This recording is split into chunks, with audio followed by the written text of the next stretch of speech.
Bismillahirrahmanirrahim. Assalamualaikum warahmatullahi wabarakatuh.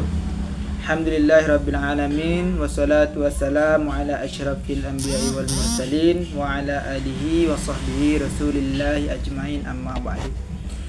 Baiklah, perkenalkan, nama saya Aldo Prayoga dengan NIM 22150500174. Pada kesempatan video kali ini saya akan mencoba sedikit kurangnya menanggapi makalah kelompok 1, yaitu konsep pendidikan dalam Quran Surah Al-Imran ayat 84 sampai 87. Yang saya tujukan kepada makalahnya saudari Nurul Azizah. Baiklah, sebelum saya memasuki dan mereview makalah saudari Nurul Azizah yang mana telah dipresentasikan pada beberapa minggu yang lalu, saya akan membacakan ayatnya terlebih dahulu. Bismillahirrahmanirrahim. Qul amanna billahi wa ma unzila alaina wa ma unzila ala Ibrahim wa Ismail wa Ishaq wa Ya'qub wal asbaq wa ma utiya Musa wa Isa wan nabiyyuna min rabbihim la nufarriqu baina ahadin minhum wa nahnu lahu muslimun. Yang artinya, katakanlah Muhammad, kami beriman kepada Allah dan kepada apa yang diturunkan kepada kami dan yang diturunkan kepada Ibrahim, Ismail, Ishak, Yakub dan anak cucunya, dan apa yang diberikan kepada Musa, Isa dan para nabi dari Tuhan mereka. Kami tidak membeda-bedakan seorang pun di antara mereka dan hanya kepadanya kami berserah diri. Dan dilanjutkan kepada ayat selanjutnya, yaitu wa may yabtaghi ghairal islami dinan falan yuqbala minhu wa huwa fil akhirati minal khasirin. Yang artinya, dan barang siapa mencari agama selain Islam, dia tidak akan diterima dan di akhirat dia termasuk orang yang rugi. Kaifa yahdillahu qauman kafaru ba'da imanihim wa syahidu annar rasul haqqu wa ja'ahumul bayyinat wallahu la yahdil qaumadh dhalimin. Yang artinya, bagaimana Allah akan memberi petunjuk kepada suatu kaum yang kafir setelah mereka beriman serta mengakui bahwa Rasul Muhammad itu benar-benar Rasul, dan bukti-bukti yang telah sampai kepada mereka, Allah tidak memberi petunjuk kepada orang zalim. Dan ayat yang terakhir, yaitu ayat 87, ulaika jazaa'uhum anna 'alaihim la'natullahi wal malaikati wan nasi ajma'in. Yang artinya, mereka itu balasannya ialah ditimpa laknat Allah, para malaikat dan manusia seluruhnya.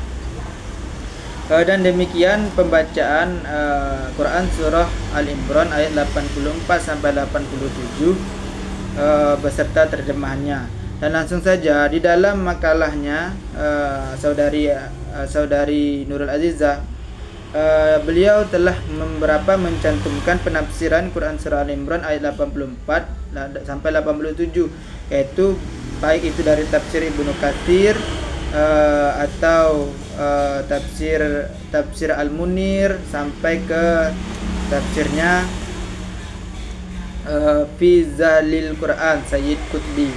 Jadi kesimpulan penafsiran yang dijelaskan di dalam makalah yang telah ditulis oleh saudari Nurul Azizah adalah, dari ketiga penafsiran di atas didapatkan bahwa Quran Surah Al-Imran ayat 84 sampai 86 mereka sama-sama menjelaskan bahwa Allah Subhanahu wa taala memerintahkan kepada Nabi Muhammad sallallahu alaihi wasallam dan umat beliau agar beriman kepada semua nabi terdahulu, kitab-kitab mereka, dan beriman kepada Islam yang merupakan agama semua nabi.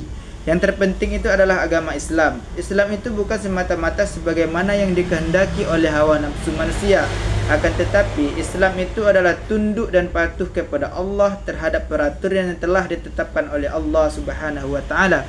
Siapa saja yang mencari agama selain agama Islam ini, maka dia di akhirat termasuk orang-orang yang rugi, karena ia menempuh jalan selain jalan yang telah ditetapkan oleh Allah Subhanahu wa taala, dan ia telah menyia-nyiakan fitrah yang lurus dan benar, yakni mengesahkan Allah Subhanahu wa taala, pasrah, tunduk dan taat kepada perintahnya. Selanjutnya, penjelasan tentang mustahilnya memberi petunjuk kepada kaum kafir atau orang-orang yang menzalimi diri mereka sendiri. Karena awalnya mereka sudah mengetahui yang hak, dan akan tetapi mereka tetap memalingkan diri darinya serta mengabaikan bukti-bukti kenabian dan petunjuk akal. Di sini dijelaskan juga tentang bahaya kekafiran, kemurtadan dan perpecahan antar umat beragama. Orang-orang yang menzalimi diri mereka sendiri itu akan mendapatkan laknat dari Allah Subhanahu wa taala dan manusia keseluruhannya. Mungkin itu adalah sebuah kesimpulan yang telah dijelaskan oleh pemakalah terhadap beberapa mufassir yang menafsirkan Quran surah Al-Imran ayat 84 sampai 87. Dan selanjutnya adalah relasi Quran surah Al-Imran ayat 84 dan 87 dengan pendidikan, yang mana telah dijelaskan di dalam makalah saudari Azizah bahwasanya jikalau ayat ini dihubungkan dengan pendidikan, maka ayat ini berkaitan dengan pendidikan tauhid dan keimanan, dan juga di mana semua umat Islam haruslah beriman kepada Allah, para nabi, yaitu kepada kitab yang telah diturunkan. Dan pada ayat yang selanjutnya, ayat ini menjelaskan bahwa Allah tidak akan memberi petunjuk bagi orang-orang yang berbalik atau menolak kebenaran setelah mengetahui bukti-bukti dengan nyata. Pada kesimpulannya, ketika dikaitkan dengan pendidikan, maka pendidikan perlu menanamkan nilai-nilai ketuhanan, juga nilai-nilai kemanusiaan, dan menekankan pentingnya pendidikan yang membentengi individu dari kesesatan dan penyimpangan. Selanjutnya, mengajarkan untuk menanamkan sikap toleransi dan saling menghormati perbedaan antar umat beragama. Pendidikan juga menjadi sarana untuk mencari hidayah Allah sehingga dapat hidup sesuai dengan ajaran agama Islam. Mungkin itu saja yang dapat saya sampaikan. Lebih kurangnya saya mohon maaf. Saya akhiri dengan usikum wa nafsi bittaqwallah. Wassalamualaikum warahmatullahi wabarakatuh.